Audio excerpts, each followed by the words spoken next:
ಓಂ ಶಾಂತಿ. ಮುರಳಿಯ ದಿನಾಂಕ 5/1/2025.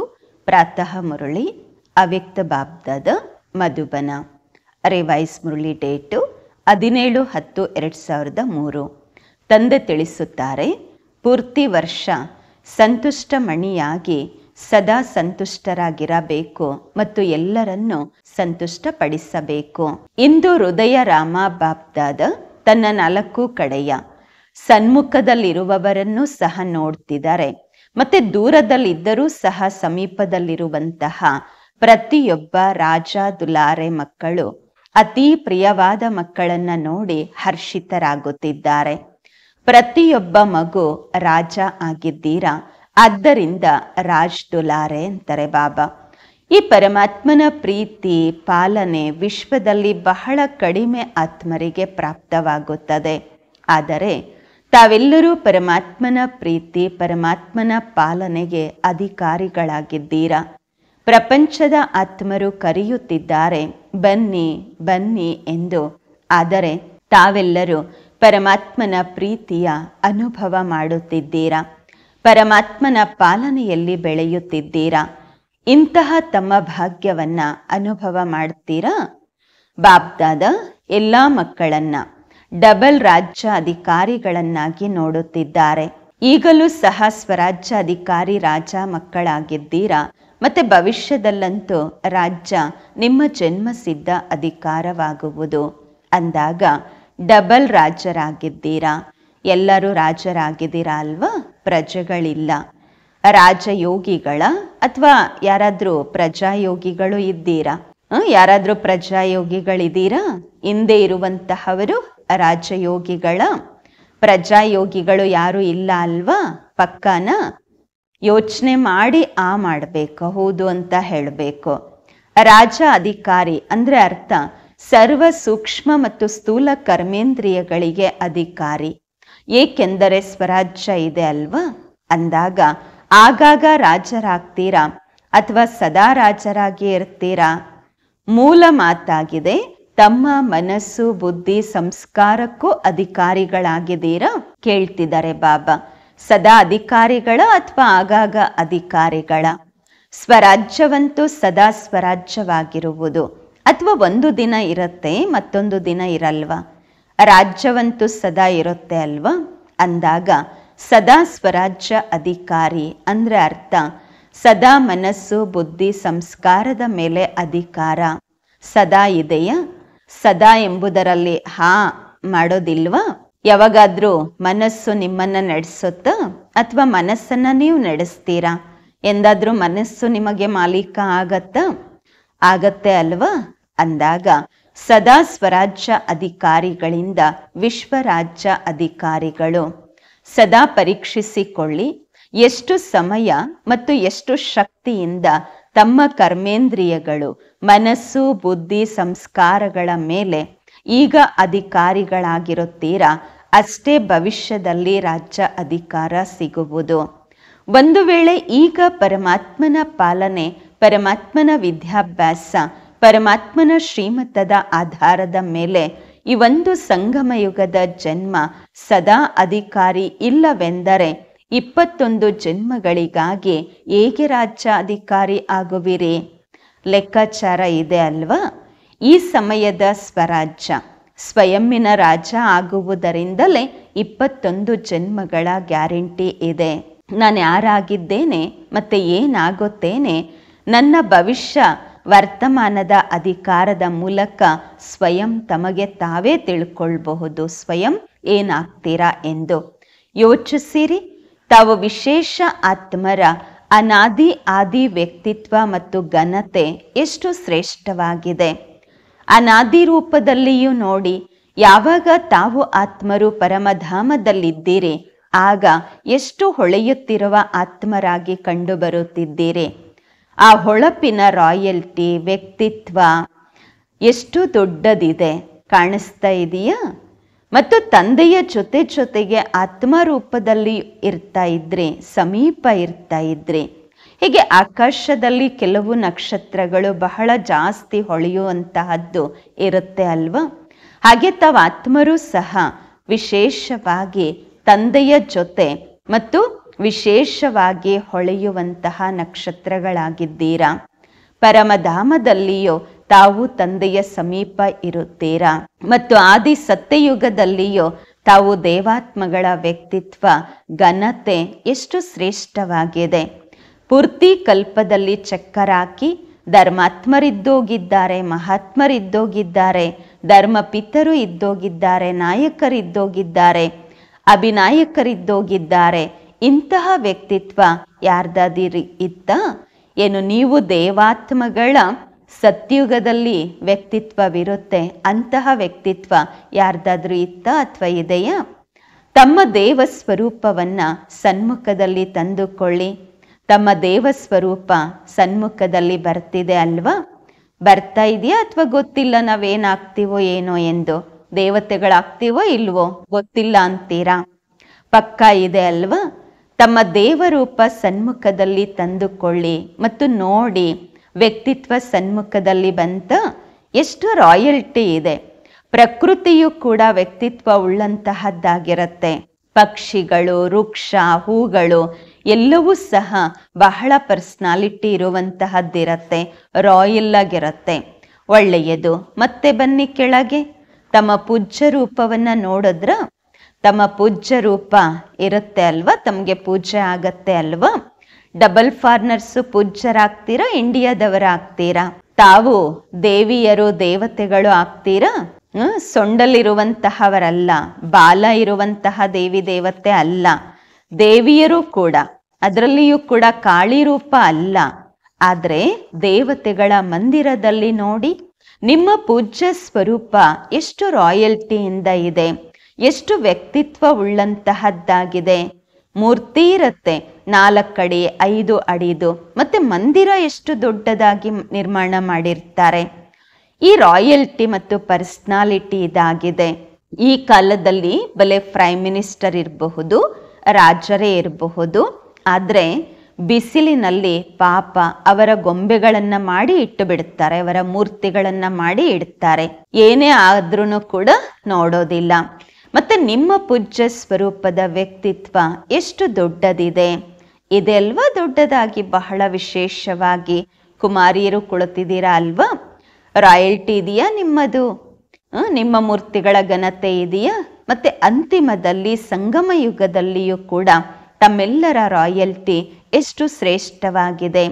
ಬ್ರಾಹ್ಮಣ ಜೀವನದ ವ್ಯಕ್ತಿತ್ವ ಎಷ್ಟು ದೊಡ್ಡದಿದೆ. ಡೈರೆಕ್ಟ್ ಭಗವಂತ ನಿಮ್ಮ ಬ್ರಾಹ್ಮಣ ಜೀವನದಲ್ಲಿ ರಾಯಲ್ಟಿ ಮತ್ತು ಪರ್ಸ್ನಾಲಿಟಿಯನ್ನು ತುಂಬಿದ್ದಾರೆ. ಬ್ರಾಹ್ಮಣ ಜೀವನದ ಚಿತ್ರಕಾರ ಯಾರು? ಸ್ವಯಂ ತಂದೆ. ಬ್ರಾಹ್ಮಣ ಜೀವನದ ವ್ಯಕ್ತಿತ್ವ ರಾಯಲ್ಟಿ ಯಾವುದಾಗಿದೆ? ಪವಿತ್ರತೆ. ಪವಿತ್ರತೆಯೇ ರಾಯಲ್ಟಿ, ಘನತೆಯಾಗಿದೆ. ಇದೆ ಅಲ್ವಾ? ಬ್ರಾಹ್ಮಣ ಆತ್ಮರೆಲ್ಲರೂ ಯಾರೆಲ್ಲರೂ ಕುಳಿತಿದ್ದೀರಾ, ಪವಿತ್ರತೆಯ ಘನತೆ ಇದೆ ಅಲ್ವಾ? ಹಾ, ಕತ್ತಾಡಿಸ್ರಿ ಇದೆ ಬಾಬಾ ಅಂತ ಹೇಳಿ. ಹಿಂದೆ ಇರುವಂತಹವರು ಕೈ ಎತ್ತುತ್ತಿದ್ದಾರೆ. ತಾವು ಹಿಂದೆ ಇಲ್ಲ, ಸನ್ಮುಖದಲ್ಲಿದ್ದೀರಾ. ನೋಡಿ, ದೃಷ್ಟಿ ಹಿಂದೆ ಹೋಗುತ್ತೆ. ಮುಂದೆ ಅಂತೂ ಸುಮ್ಮನೆ ಹಾಗೆ ನೋಡ್ಲಾಗತ್ತೆ, ಹಿಂದೆ ಸ್ವತಃವಾಗಿ ದೃಷ್ಟಿ ಹೋಗುತ್ತೆ. ಅಂದಾಗ ಪರೀಕ್ಷಿಸಿಕೊಳ್ಳಿ, ಪವಿತ್ರತೆಯ ವ್ಯಕ್ತಿತ್ವ ಸದಾ ಇರತ್ತ? ಮನಸ್ಸ, ವಾಚ, ಕರ್ಮಣ, ವೃತ್ತಿ, ದೃಷ್ಟಿ, ಕೃತಿ ಎಲ್ಲದರಲ್ಲಿ ಪವಿತ್ರತೆ ಇದೆಯಾ? ಮನಸ್ಸ ಪವಿತ್ರತೆ ಅಂದ್ರೆ ಅರ್ಥ ಸದಾ ಸರ್ವರ ಪ್ರತಿಯಾಗಿ ಶುಭ ಭಾವನೆ ಮತ್ತು ಶುಭ ಕಾಮನೆ. ಸರ್ವರ ಪ್ರತಿ. ಮನಸ್ಸು ಅಂದ್ರೆ, ಮನಸ್ಸಿನ ಪವಿತ್ರತೆ ಅಂದ್ರೆ ಸದಾ ಸ್ವಯಂ ಪ್ರತಿ ಮತ್ತು ಅನ್ಯ ಆತ್ಮರ ಪ್ರತಿ ಶುಭ ಭಾವನೆ, ಶುಭ ಕಾಮನೆ. ಆತ್ಮರು ಹೇಗಾದರೂ ಇರಲಿ, ಆದ್ರೆ ಪವಿತ್ರತೆಯ ರಾಯಲ್ಟಿಯ ಮನಸ್ಸು. ಸರ್ವರ ಪ್ರತಿ ಶುಭ ಭಾವನೆ, ಶುಭ ಕಾಮನೆ, ಕಲ್ಯಾಣದ ಭಾವನೆ, ದಯೆಯ ಭಾವನೆ, ದಾತಾತನದ ಭಾವನೆ ಇರಬೇಕು. ಯಾರು ಹೇಗೂ ಇರಲಿ. ಮತ್ತು ದೃಷ್ಟಿಯಲ್ಲಿ ಅಥವಾ ಸದಾ ಪ್ರತಿಯೊಬ್ಬರ ಪ್ರತಿ ಆತ್ಮಿಕ ಸ್ವರೂಪವೇ ಕಾಣಿಸ್ಬೇಕು. ಪ್ರತಿಯೊಬ್ಬರನ್ನ ಆತ್ಮಿಕ ಸ್ವರೂಪದಲ್ಲೇ ನೋಡಬೇಕು. ಫರಿಷ್ಠ ರೂಪವನ್ನೇ ನೋಡಬೇಕು. ಬಲೆ ಅವರು ಫರಿಷ್ಠೆ ಆಗಿಲ್ಲ, ಆದ್ರೆ ನನ್ನ ದೃಷ್ಟಿಯಲ್ಲಿ ಫರಿಷ್ಠ ಸ್ವರೂಪ ಮತ್ತು ಆತ್ಮೀಕ ರೂಪವೇ ಇರಬೇಕು. ಮತ್ತು ಕೃತಿ ಅಂದ್ರೆ ಅರ್ಥ ಸಂಬಂಧ ಸಂಪರ್ಕದಲ್ಲಿ ಕರ್ಮದಲ್ಲಿ ಬಂದರೂ ಸದಾ ಸರ್ವರ ಪ್ರತಿ ಸ್ನೇಹವನ್ನೇ ಇಟ್ಟುಕೊಳ್ಳಬೇಕು. ಸ್ನೇಹ ಕೊಡಬೇಕು, ಸುಖವನ್ನ ಕೊಡಬೇಕು. ಬಲೆ ಬೇರೆಯವರು ಸ್ನೇಹ ಕೊಡಲಿ ಕೊಡದಿರಲಿ, ಆದರೆ ನನ್ನ ಕರ್ತವ್ಯವಾಗಿದೆ ಸ್ನೇಹವನ್ನ ಕೊಟ್ಟು ಸ್ನೇಹಿಯನ್ನಾಗಿ ಮಾಡುವುದು, ಸುಖವನ್ನ ಕೊಡುವುದು. ಸ್ಲೋಗನ್ ಇದೆ ಅಲ್ವಾ, ದುಃಖ ಕೊಡಬೇಡಿ, ದುಃಖ ತೆಗೆದುಕೊಳ್ಳಬೇಡಿ. ಕೊಡಲೂ ಬಾರದು, ತೆಗೆದುಕೊಳ್ಳಲೂ ಬಾರದು. ಕೊಡುವಂತಹವರು ನಿಮ್ಗೆ ಎಂದಾದ್ರೂ ದುಃಖ ಕೊಡಬಹುದು, ಆದ್ರೆ ನೀವು ಅವರಿಗೆ ಸುಖದ ಸ್ಮೃತಿಯಲ್ಲಿ ನೋಡಿ. ಅವ್ರ ದುಃಖನೇ ಕೊಡ್ಲಿ, ಆದ್ರೆ ನೀವು ಅವರನ್ನ ಸುಖದ ಸ್ಮೃತಿಯಿಂದ ನೋಡಿ. ಬಿದ್ದಿರುವಂತಹವರನ್ನು ಬೀಳಿಸಲಾಗುವುದಿಲ್ಲ, ಬಿದ್ದಿರುವಂತಹವರನ್ನ ಸದಾ ಶ್ರೇಷ್ಠ ಮಾಡಲಾಗತ್ತೆ, ಎದ್ದೇಳಿಸಲಾಗತ್ತೆ ಅಲ್ವಾ. ಅವರು ಪರವಶ ಆಗಿ ದುಃಖ ಕೊಡುತ್ತಿದ್ದಾರೆ, ಬಿದ್ದು ಹೋಗಿದ್ದಾರೆ ಅಂದಾಗ ಅವರನ್ನ ಮತ್ತಷ್ಟು ಬೀಳಿಸಬಾರ್ದು, ಮತ್ತಷ್ಟು ಪಾಪ ಅವರಿಗೆ ಕಾಲಿಂದ ಓದಿಬೇಡಿ, ಆ ರೀತಿ ಮಾಡಬೇಡಿ. ಅವರನ್ನ ಸ್ನೇಹದಿಂದ ಮೇಲೆತ್ತಿ, ಅಂದ್ರೆ ದುಃಖ ಕೊಡ್ತಿದ್ದಾರೆ ಅಂದ್ರೆ ಮೊದಲೇ ಪರವಶ ಆಗಿದ್ದಾರೆ, ಅವ್ರು ಬಿದ್ದು ಹೋಗಿದ್ದಾರೆ, ಮತ್ತೆ ನೀವು ಅವ್ರ ಬಗ್ಗೆ ಅಶುಭ ಭಾವನೆ, ಯಾಕಪ್ಪ ಇವ್ರು ಹಿಂಗ್ ಮಾಡ್ತಾರೆ ಹಾಗೆ ಮಾಡ್ತಾರೆ ಅಂತ ಸಂಕಲ್ಪ ಮಾಡಿದ್ರೆ ಮತ್ತಷ್ಟು ಬೀಳಿಸಿದ ಹಾಗೆ ಆಗತ್ತೆ. ಅದಕ್ಕೆ ಬಾಬಾ ಹೇಳುತ್ತಾರೆ ಅವರನ್ನ ಸ್ನೇಹದಿಂದ ಮೇಲೆತ್ತಿ. ಅದರಲ್ಲಿಯೂ ಕೂಡ first charity begins at home, ಇದರಲ್ಲಿಯೂ ಕೂಡ ಸ್ವಯಂ ಮೊದಲು ಮಾಡಿ. ಮೊದಲು ಚಾರಿಟಿ ಬಿಗಿನ್ಸ್ ಎಟ್ ಹೋಮ್ ಅಲ್ವಾ. ತಮ್ಮ ಸರ್ವ ಸಾತಿ, ಸೇವಾ ಸಾತಿ, ಬ್ರಾಹ್ಮಣ ಪರಿವಾರದ ಸಾತಿ ಪ್ರತಿಯೊಬ್ಬರನ್ನು ಮೇಲೆತ್ತಬೇಕು. ಅವರು ತಮ್ಮ ಕೆಟ್ಟದ್ದನ್ನ ತೋರಿಸ್ತಾರೆ, ಆದ್ರೆ ನೀವು ಅವರ ವಿಶೇಷತೆಗಳನ್ನು ನೋಡಿ.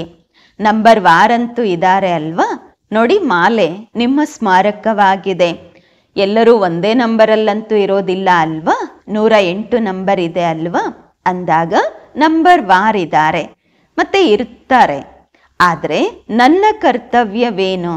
ಈ ರೀತಿ ಯೋಚಿಸ್ಬಾರ್ದು. ಒಳ್ಳೆಯದು, ನಾನಂತೂ 8ರಲ್ಲಿ ಇದೀನೋ ಅಥವಾ ಇಲ್ವೋ, 108ರಲ್ಲಿ ಬಹುಶಃ ಬರಬಹುದು, ಬರ್ತೀನಿ ಅಂತ ಅಲ್ಲ. 108ರ ಲಾಸ್ಟಲ್ಲೂ ಬರಬಹುದು, ಆದ್ರೆ ನನ್ನದು ಸಹ ಸ್ವಲ್ಪ ಸಂಸ್ಕಾರ ಇರುತ್ತೆ ಅಲ್ವಾ. ಆದ್ರೆ ಇಲ್ಲ, ಈ ರೀತಿ ಯೋಚಿಸ್ಬೇಡಿ. ಒಳ್ಳೆಯದು, ನಾನಂತೂ 8ರಲ್ಲಿ ಬರೋದಿಲ್ಲ, 108ರಲ್ಲಿ ಬಹುಶಃ ಬರಬಹುದು, ಬರ್ತೀನಿ ಅಂದಾಗ 108ರಲ್ಲಿ ಲಾಸ್ಟಲ್ಲೂ ಬರಬಹುದು ಅಂದಾಗ ನನ್ನದು ಏನಾದರೂ ಸಂಸ್ಕಾರ ಇರುತ್ತೆ ಅಲ್ವಾ. ಆದರೆ ಅಲ್ಲ, ಬೇರೆಯವರಿಗೆ ಸುಖವನ್ನ ಕೊಡ್ತಾ ಕೊಡ್ತಾ, ಸ್ನೇಹ ಕೊಡ್ತಾ ಕೊಡ್ತಾ ನಿಮ್ಮ ಸಂಸ್ಕಾರವು ಸ್ನೇಹಿ ಸುಖಿ ಆಗುವುದು. ಇದು ಸೇವೆಯಾಗಿದೆ. ಈ ಸೇವೆ ಚಾರಿಟಿ ಬಿಗಿನ್ಸ್ ಎಟ್ ಹೋಮ್. ಮೊದಲು ತಮ್ಮ ಮನೆಯಿಂದ ಪ್ರಾರಂಭ ಮಾಡಬೇಕು. ಮೊದಲು ಸ್ವಯಂ, ಅನಂತರ ಪರಿವಾರ, ಸೇವಾ ಸಾಥಿಯರಿಂದ ಪ್ರಾರಂಭ ಮಾಡಬೇಕು. ಬಾಬ್ದಾದರವರಿಗೆ ಇವತ್ತು ಒಂದು ಮಾತಿನ ಮೇಲೆ ನಗು ಬರ್ತಿತ್ತು. ಹೇಳೋದ ನೋಡ್ಬೇಕು, ನಿಮ್ಗೂ ನಗು ಬರುತ್ತೆ. ಬಾಬ್ದಾದರವರಂತೂ ಮಕ್ಕಳ ಆಟವನ್ನ ನೋಡ್ತಾ ಇರ್ತಾರೆ ಅಲ್ವಾ. ಬಾಬ್ದಾದ ಒಂದು ಸೆಕೆಂಡಿನಲ್ಲಿ ಎಲ್ಲಾದ್ರೂ ಯಾವುದೇ ಸೆಂಟರಿನ ಟಿವಿಯನ್ನ ಓಪನ್ ಮಾಡಬಹುದು. ಯಾವಾಗ ಯಾವ ಸೆಂಟರ್ದು, ಕೆಲವು ಸಲ ಫಾರಿನ್ದು, ಕೆಲವು ಸಲ ಇಂಡಿಯಾದು ಸ್ವಿಚ್ ಆನ್ ಮಾಡಿಬಿಡುತ್ತಾರೆ. ಗೊತ್ತಾಗ್ಬಿಡತ್ತೆ ಏನ್ ಮಾಡ್ತಾ ಇದ್ದಾರೆ ಎಂದು.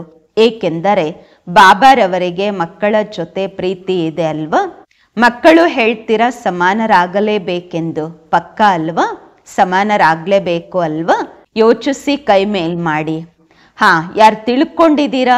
ಸಾಯ್ಬೇಕಾಗಿ ಬರಬಹುದು, ಬಾಗಬೇಕಾಗಿ ಬರಬಹುದು, ಸಹನೆ ಮಾಡ್ಕೊಳ್ಬೇಕಾಗಿ ಬರಬಹುದು, ಅನೇಕ ಮಾತುಗಳನ್ನ ಕೇಳಬೇಕಾಗಿ ಬರಬಹುದು. ಆದ್ರೆ ಸಮಾನರಾಗಿ ತೋರಿಸ್ತೀವಿ ಅನ್ನುವವರು ಕೈ ಮೇಲ್ ಮಾಡಿ. ಕುಮಾರಿಯರು ಯೋಚಿಸಿ ಕೈ ಮೇಲ್ ಮಾಡಿ. ಇವರ ಫೋಟೋ ತೆಗೀರಿ ಅಂತಾರೆ ಬಾಬಾ. ಕುಮಾರಿಯರು ಕೈ ಎತ್ತುತ್ತಿದ್ರು, ಬಾಬಾ ಹೇಳ್ತಾರೆ ಫೋಟೋ ತೆಗೀರಿ. ಕುಮಾರಿಯರು ಬಹಳಷ್ಟು ಜನ ಇದ್ದೀರಾ. ಸಾಯಬೇಕಾಗತ್ತೆ ಅಂದ್ರೆ ತುಂಬಾ ಸಹನೆ ಮಾಡ್ಕೋಬೇಕಾಗತ್ತೆ, ಬಾಗಬೇಕಾಗತ್ತೆ. ಪಾಂಡವರು ಕೈ ಮೇಲ್ ಮಾಡಿ. ಕೇಳಲಾಗಿದೆ ಸಮಾನರಾಗ್ಲೇಬೇಕು ಎಂದು. ಸಮಾನರಾಗ್ಲಿಲ್ಲ ಅಂದ್ರೆ ಮಜ್ಜಾ ಬರೋದಿಲ್ಲ. ಪರಮಧಾಮದಲ್ಲಿಯೂ ಸಮೀಪ ಇರುವುದಿಲ್ಲ. ಇಲ್ಲಿ ಸಮಾನರಾಗ್ಲಿಲ್ಲ ಅಂದ್ರೆ ಪರಮಧಾಮದಲ್ಲೂ ಸಮೀಪ ಇರುವುದಿಲ್ಲ. ಪೂಜ್ಯರಲ್ಲಿಯೂ ಕೂಡ ವ್ಯತ್ಯಾಸ ಆಗ್ಬಿಡತ್ತೆ. ಸತ್ಯಯುಗದ ರಾಜ್ಯ ಭಾಗ್ಯದಲ್ಲಿಯೂ ವ್ಯತ್ಯಾಸವಾಗುವುದು. ಬ್ರಹ್ಮ ತಂದೆಯ ಜೊತೆ ನಿಮ್ಮೆಲ್ಲರಿಗೂ ಪ್ರೀತಿ ಇದೆ ಅಲ್ವಾ? ಡಬಲ್ ವಿದೇಶಿಯರಿಗೆ ಎಲ್ಲರಿಗಿಂತ ಜಾಸ್ತಿ ಪ್ರೀತಿ ಇದೆ. ಯಾರಿಗೆ ಬ್ರಹ್ಮ ಬಾಬ್ರವ್ರ ಜೊತೆ ಆಳವಾದಂತಹ ಹೃದಯದ ಪ್ರೀತಿ ಇದೆ ಅವ್ರ ಕೈ ಮೇಲ್ ಮಾಡಿ, ಒಳ್ಳೆಯದು, ಪಕ್ಕಾ ಪ್ರೀತಿ ಇದೆ ಅಲ್ವಾ? ಈಗ ಕ್ವಶನ್ ಕೇಳಲಾಗತ್ತೆ, ಪ್ರೀತಿ ಯಾರ ಜೊತೆ ಇರತ್ತೆ? ಆ ಪ್ರೀತಿಯ ಗುರುತಾಗಿದೆ. ಏನ್ ಅವ್ರಿಗಿಷ್ಟ ಆಗತ್ತೆ? ಪ್ರೀತಿ ಮಾಡುವಂತಹವರಿಗೂ ಕೂಡ ಇಷ್ಟ ಆಗಬೇಕು. ಇಬ್ಬರ ಸಂಸ್ಕಾರ, ಸಂಕಲ್ಪ, ಸ್ವಭಾವ ಟ್ಯಾಲಿ ಆಗಬೇಕು, ಸಮಾನ ಆಗಬೇಕು. ಆಗಲೇ ಪ್ರಿಯ ಅನಿಸುವುದು. ಅಂದಾಗ ಬ್ರಹ್ಮ ತಂದೆಯ ಜೊತೆ ಪ್ರೀತಿ ಇದೆ ಅಂದಾಗ 21 ಜನ್ಮಗಳು, ಮೊದಲ ಜನ್ಮದಿಂದ ಹಿಡಿದು 2, 3ರಲ್ಲಿ ಬರೋದು ಇಷ್ಟ ಆಗೋದಿಲ್ಲ ಅಲ್ವಾ? ಫಸ್ಟ್ ಜನ್ಮದಲ್ಲಿ ಬರೋದು ಇಷ್ಟ ಆಗತ್ತೆ. ಫಸ್ಟ್ ಜನ್ಮದಿಂದ ಹಿಡಿದು ಲಾಸ್ಟ್ ಜನ್ಮದವರೆಗೆ ಜೊತೆಯಲ್ಲಿರ್ತೀರಾ.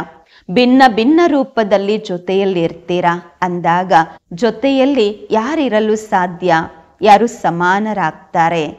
ಅವರು ನಂಬರ್ 1 ಆತ್ಮ. ಅಂದಾಗ ಬ್ರಹ್ಮಬಾಬಾ ನಂಬರ್ 1 ಆತ್ಮ. ಅವ್ರ ಜೊತೆ ಹೇಗಿರೋದು? ನಂಬರ್ 1 ಆದಾಗಲೇ ಜೊತೆಯಲ್ಲಿರಲು ಸಾಧ್ಯ. ಎಲ್ಲದರಲ್ಲಿ ನಂಬರ್ 1, ಮನಸ್ಸಿನಲ್ಲಿ, ಮಾತಿನಲ್ಲಿ, ಕರ್ಮದಲ್ಲಿ, ವೃತ್ತಿಯಲ್ಲಿ, ದೃಷ್ಟಿಯಲ್ಲಿ, ಕೃತಿಯಲ್ಲಿ, ಎಲ್ಲದರಲ್ಲಿಯೂ ನಂಬರ್ 1. ಅಂದಾಗ ನಂಬರ್ 1 ನಂಬರ್ ವಾರ. ಒಂದ್ ವೇಳೆ ಪ್ರೀತಿ ಇದೆ ಅಂದ್ರೆ ಪ್ರೀತಿಗಾಗಿ ಏನನ್ನೂ ಬಲಿಹಾರಿ ಮಾಡಬೇಕಾಗಿ ಬಂದರೂ ಕಷ್ಟ ಅನ್ಸೋದಿಲ್ಲ. ಲಾಸ್ಟ್ ಜನ್ಮ ಕಲಿಯುಗದ ಅಂತಿಮದಲ್ಲಿಯೂ ಕೂಡ ದೇಹಾಭಿಮಾನದ ಪ್ರೀತಿ ಇರುವವರು ಯಾರ ಜೊತೆಗಾದ್ರೂ ಪ್ರೀತಿ ಇಟ್ಕೊಂಡ್ರು ಅಂದ್ರೆ ಪ್ರಾಣವನ್ನೇ ತ್ಯಾಗ ಮಾಡ್ತಾರೆ, ಬಲಿಹಾರಿ ಮಾಡ್ಬಿಡ್ತಾರೆ. ಅಂದಾಗ ನಿಮಗೆ ಒಂದ್ ವೇಳೆ ಬ್ರಹ್ಮ ಬಾಬರವರ ಪ್ರೀತಿಯಲ್ಲಿ ತಮ್ಮ ಸಂಸ್ಕಾರಗಳನ್ನ ಪರಿವರ್ತನೆ ಮಾಡ್ಕೊಳ್ಬೇಕು ಅಂದ್ರೆ ಏನ್ ದೊಡ್ಡ ಮಾತು? ದೊಡ್ಡ ಮಾತಾ? ಇಲ್ಲ. ಇಂದಿನಿಂದ ಎಲ್ಲರ ಸಂಸ್ಕಾರಗಳು ಪರಿವರ್ತನೆ ಆಗ್ಬಿಡ್ಬೇಕು. ಪಕ್ಕಾನ? ರಿಪೋರ್ಟ್ ಬರುತ್ತೆ, ನಿಮ್ಮ ಸಾಥಿಯರು ಬರೀತಾರೆ. ಪಕ್ಕಾನ? ಕೇಳ್ತಾ ಇದ್ದೀರಾ? ದಾದಿಯವರು ಹೇಳ್ತಾರೆ ಸಂಸ್ಕಾರ ಆಗ್ಬಿಟ್ಟಿದೆ ಎಂದು. ಅಥವಾ ಟೈಮ್ ಇಡ್ಸತ್ತಾ? ಸಂಸ್ಕಾರ ಬದಲಾಗ್ಬಿಟ್ಟಿದೆ ಅಂತ ಹೇಳ್ಬೇಕಾ? ಸ್ವಲ್ಪ ಟೈಮ್ ಬೇಕಾ? ಏನು? ಮೋಹಿನಿ ಬೆಂಚಿ, ನ್ಯೂಯಾರ್ಕ್ ಮೋಹಿನಿ ಬೆಂಚಿಯವರು ಹೇಳಿ ಬದಲಾಗ್ಬೇಕಲ್ವಾ? ಎಲ್ಲರೂ ಬದಲಾಗ್ಬೇಕು ಅಲ್ವಾ? ಬದಲಾಗ್ತೀರಾ ಅಲ್ವಾ? ಕೇಳ್ತಿದ್ದಾರೆ ಬಾಬಾ. ಅಮೆರಿಕದವರಂತೂ ಬದಲಾಗ್ಬಿಡ್ತೀರಾ. ತಮಾಷೆಯ ಮಾತೊಂದು ಉಳ್ಕೊಂಡ್ಬಿಡುತ್ತಲ್ವಾ? ಆ ನಗುವಂತಹ ಮಾತು ಯಾವುದು? ಎಲ್ಲರೂ ಹೇಳ್ತೀರಾ ಪುರುಷಾರ್ಥ ಅಂತೂ ಚೆನ್ನಾಗಿ ಮಾಡ್ತಿದ್ದೀವಿ ಎಂದು. ಮತ್ತೆ ಬಾಬ್ದಾದರವರು ನೋಡ್ತಾರೆ, ದಯೇನೂ ಬರ್ತಾ ಇದೆ, ಪುರುಷಾರ್ಥ ತುಂಬಾ ಮಾಡ್ತೀರಾ, ಕೆಲವು ಸಲ ಪರಿಶ್ರಮವನ್ನು ಬಹಳ ಪಡ್ತೀರಾ, ಮತ್ತೆ ಹೇಳ್ತೀರಾ ಏನ್ ಮಾಡೋದು? ನನ್ನ ಸಂಸ್ಕಾರ ಈ ರೀತಿ ಇದೆ. ಸಂಸ್ಕಾರದ ಮೇಲೆ ಹೇಳಿ ತಮ್ಮನ್ನ ತಾವು ಹಗುರ ಮಾಡ್ಕೊಂಡ್ಬಿಡ್ತೀರಾ. ಸಂಸ್ಕಾರ ಆ ರೀತಿ ಇದೆ ಅಂತ ಹೇಳ್ಬಿಡ್ತೀರಾ. ಆದ್ರೆ ಬಾಬ್ರವ್ರು ಇವತ್ತು ನೋಡಿದ್ದಾರೆ, ಏನ್ ನೀವು ಈ ರೀತಿ ಹೇಳ್ತೀರಾ ನನ್ನ ಸಂಸ್ಕಾರ ಎಂದು? ಇದೇನು ನಿಮ್ಮ ಸಂಸ್ಕಾರವ? ನೀವು ಆತ್ಮರಾಗಿದ್ದೀರಾ. ಆತ್ಮರಲ್ವಾ? ದೇಹ ಅಂತೂ ಅಲ್ಲ ಅಲ್ವಾ? ಅಂದಾಗ ಆತ್ಮನ ಸಂಸ್ಕಾರ ಏನು? ಮತ್ತೆ ಒರಿಜಿನಲ್ ನಿಮ್ಮ ಸಂಸ್ಕಾರ ಯಾವುದು? ಅದನ್ನ ಇವತ್ತು ನೀವು ನನ್ನದು ಅಂತ ಹೇಳುತ್ತಾ ಇದ್ದೀರಾ. ನನ್ನದು ಅಂತ ಹೇಳ್ತೀರಾ, ರಾವಣಂದ? ಯಾರ್ದು? ನಿಮ್ಮ ಸಂಸ್ಕಾರವ ರಾವಣನ ಸಂಸ್ಕಾರವ? ಯಾರ್ದು? ನಿಮ್ಮದ ಇಲ್ವಾ?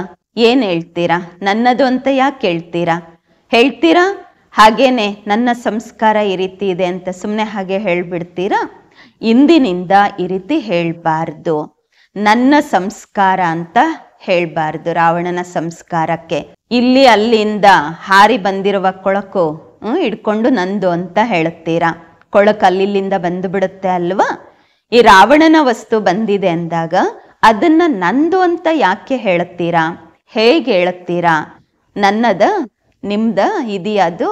ಇಲ್ಲ ಅಲ್ವಾ? ಈಗ ಆಗಾಗಲೂ ಸಹ ಹೇಳಲೇಬಾರ್ದು. ಎಂದಿಗೂ ಈ ರೀತಿ ನನ್ನ ಸಂಸ್ಕಾರ ಇದು ಅಂತ ಹೇಳ್ಬಾರ್ದು. ಯಾವಾಗ ನನ್ನ ಶಬ್ದ ಎಂದು ಹೇಳುತ್ತೀರಾ, ನೆನಪು ಮಾಡಿಕೊಳ್ಳಿ, ನಾನು ಯಾರು ಮತ್ತು ನನ್ನ ಸಂಸ್ಕಾರ ಏನು? ದೇಹಾಭಿಮಾನದಲ್ಲಿ ನನ್ನ ಸಂಸ್ಕಾರನ, ಆತ್ಮಾಭಿಮಾನಿಯಲ್ಲಿ ಈ ಸಂಸ್ಕಾರನ? ಯಾವುದು? ಆತ್ಮಾಭಿಮಾನಿಯ ಸಂಸ್ಕಾರ ಇದಲ್ಲ, ದೇಹಾಭಿಮಾನದ ಸಂಸ್ಕಾರ. ಚೆಕ್ ಮಾಡಿಕೊಳ್ಳಿ ಯಾವುದು ಎಂದು. ಈಗ ಈ ಭಾಷೆಯನ್ನ ಪರಿವರ್ತನೆ ಮಾಡಿಕೊಳ್ಳಿ. ನನ್ನ ಸಂಸ್ಕಾರ ಎಂದು ಹೇಳಿ ಸೋಮಾರಿಗಳಾಗಬೇಡಿ. ಕೆಲವರು ಹೇಳ್ತಾರೆ ಭಾವ ಇಲ್ಲ, ಆದರೆ ನನ್ನ ಸಂಸ್ಕಾರ ಈ ರೀತಿ ಇದೆ ಅಂತ. ಒಳ್ಳೆಯದು. ಬೇರೆ ಶಬ್ದ ಇನ್ನೇನು ಹೇಳ್ತೀರಾ? ನನ್ನ ಸ್ವಭಾವ. ಈಗ ಸ್ವಭಾವ ಎಂಬ ಶಬ್ದ ಎಷ್ಟು ಚೆನ್ನಾಗಿದೆ. ಸ್ವ ಅಂದರೆ ಅರ್ಥ ಸದಾ ಚೆನ್ನಾಗಿರುತ್ತೆ.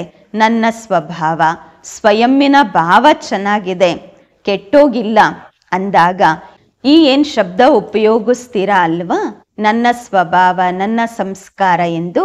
ಈಗ ಈ ಭಾಷೆಯನ್ನು ಪರಿವರ್ತನೆ ಮಾಡಿಕೊಳ್ಳಿ. ಯಾವಾಗಲೇ ನನ್ನ ಶಬ್ದ ಎಂದು ಬರುತ್ತೆ, ಇದನ್ನು ನೆನಪು ಮಾಡಿ ನನ್ನ ಸಂಸ್ಕಾರ ಒರಿಜಿನಲ್ ಏನಿದೆ, ಯಾರು ಹೇಳುತ್ತಾ ಇದ್ದಾರೆ, ಆತ್ಮ ಹೇಳುತ್ತಾ ಅಥವಾ ನನ್ನ ಸಂಸ್ಕಾರನ? ಯಾವಾಗ ಈ ರೀತಿ ಯೋಚಿಸ್ತೀರಾ ಅಲ್ವಾ, ನಿಮ್ಮ ಮೇಲೆ ನಿಮ್ಗೆ ನಗು ಬರುತ್ತೆ ಅಲ್ವಾ? ನಗು ಬರುತ್ತಾ ಅಥವಾ ಕಿಟ್ ಮಾಡ್ತಾರೆ, ಇದು ಸಮಾಪ್ತಿ ಆಗ್ಬಿಡ್ಲಿ ಅಂತ ಅನ್ಸತ್ತಾ? ಇದಕ್ಕೆ ಹೇಳಲಾಗತ್ತೆ ಭಾಷೆಯ ಪರಿವರ್ತನೆ ಮಾಡಿಕೊಳ್ಳುವಂಥದ್ದು. ಅಂದ್ರೆ ಅರ್ಥ ಪ್ರತಿ ಆತ್ಮನ ಪ್ರತಿ ಸ್ವಮಾನ ಮತ್ತು ಸನ್ಮಾನದಲ್ಲಿ ಇರುವಂತಹದ್ದು. ಸ್ವಯಂವು ಸಹ ಸ್ವಮಾನದಲ್ಲಿ ಇರಿ, ಬೇರೆಯವರನ್ನು ಸಹ ಸ್ವಮಾನದಿಂದ ನೋಡಿ. ಸ್ವಮಾನದಿಂದ ನೋಡ್ತೀರಾ ಅಲ್ವಾ, ಆಗ ಏನೆಲ್ಲ ಮಾತುಗಳಿರುತ್ತೆ ಅದ್ಯಾವುದು ನಿಮ್ಗೆ ಇಷ್ಟ ಆಗೋದಿಲ್ಲ. ಎಂದಿಗೂ ಯಾವುದೇ ಕಿಟ್ಪಿಟ್ಟಾಯಿತು ಅಂತ ಹೇಳಿದ್ರೆ ಇಷ್ಟ ಆಗತ್ತಾ? ಆಗಲ್ಲ ಅಲ್ವಾ? ಅಂದಾಗ ನೋಡೋದೇ ಪರಸ್ಪರದಲ್ಲಿ ಸ್ವಮಾನದಿಂದ.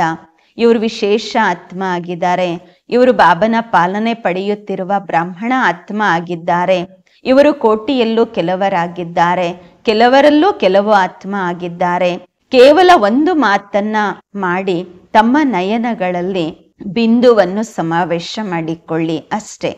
ಒಂದು ಬಿಂದುವಿನಿಂದ ನೋಡ್ತೀರಾ ಅಲ್ವಾ, ಬೇರೆ ಬಿಂದುವನ್ನ ಸಮಾವೇಶ ಮಾಡ್ಕೊಂಡು ಬಿಡ್ತೀರಾ ಅಂದಾಗ ಏನೂ ಆಗೋದಿಲ್ಲ, ಪರಿಶ್ರಮ ಪಡಬೇಕಾಗಿ ಬರೋದಿಲ್ಲ.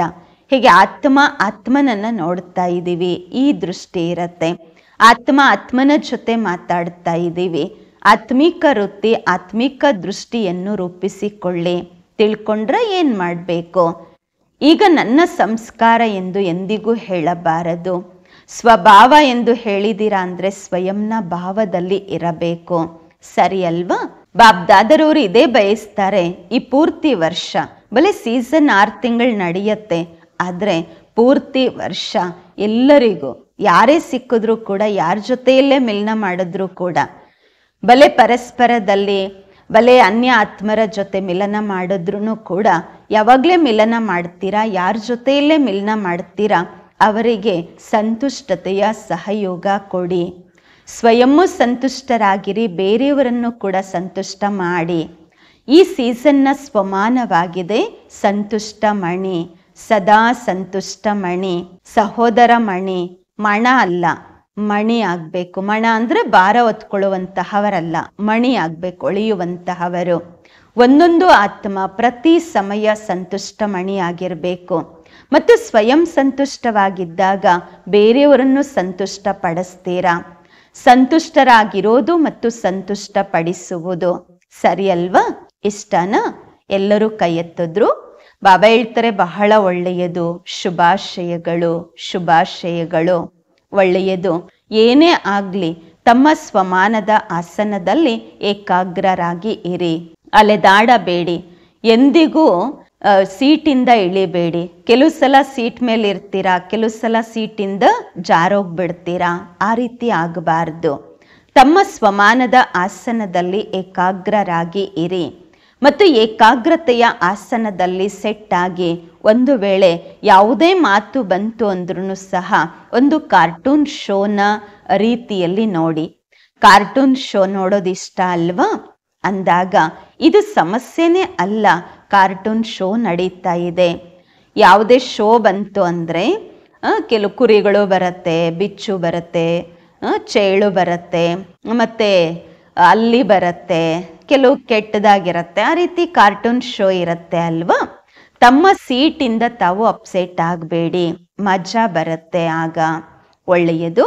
4 ಕಡೆಯ ರಾಜ ದುಲಾರೆ ಮಕ್ಕಳು, ಸರ್ವ ಸ್ನೇಹಿ ಸಹಯೋಗಿ ಸಮಾನರಾಗುವಂತಹ ಮಕ್ಕಳಿಗೆ ಸದಾ ತಮ್ಮ ಶ್ರೇಷ್ಠ ಸ್ವಭಾವ ಮತ್ತು ಸಂಸ್ಕಾರವನ್ನು ಸ್ವರೂಪದಲ್ಲಿ ಇಮರ್ಜ್ ಮಾಡಿಕೊಳ್ಳುವಂತಹ ಮಕ್ಕಳಿಗೆ ಸದಾ ಸುಖ ಕೊಡುವ ಸರ್ವರಿಗೂ ಸ್ನೇಹ ಕೊಡುವಂತಹ ಮಕ್ಕಳಿಗೆ ಸದಾ ಸಂತುಷ್ಟ ಮಣಿಯಾಗಿ ಸಂತುಷ್ಟತೆಯ ಕಿರಣಗಳನ್ನ ಹರಡಿಸುವಂತಹ ಮಕ್ಕಳಿಗೆ ಬಾಬ್ ದಾದಾರವರ ನೆನಪು, ಪ್ರೀತಿ ಮತ್ತು ನಮಸ್ಕಾರಗಳು.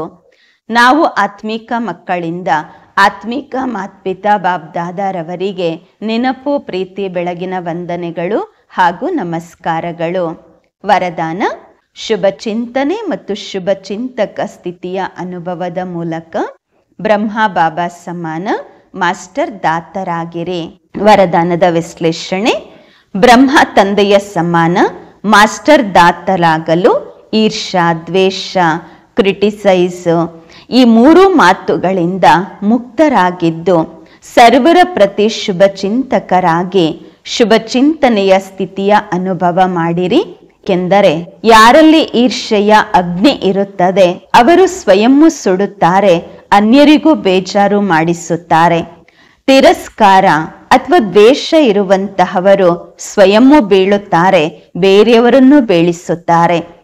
ಮತ್ತು ನಗುವಿನಲ್ಲಿ ಕ್ರಿಟಿಸೈಸ್ ಮಾಡುವಂತಹವರು, ತಮಾಷೆಯಾಗಿ ಕ್ರಿಟಿಸೈಸ್ ಮಾಡುವಂತಹವರು ಆತ್ಮನನ್ನ ಧೈರ್ಯಹೀನರನ್ನಾಗಿ ಮಾಡಿ ದುಃಖಿಗಳನ್ನಾಗಿ ಮಾಡುತ್ತಾರೆ.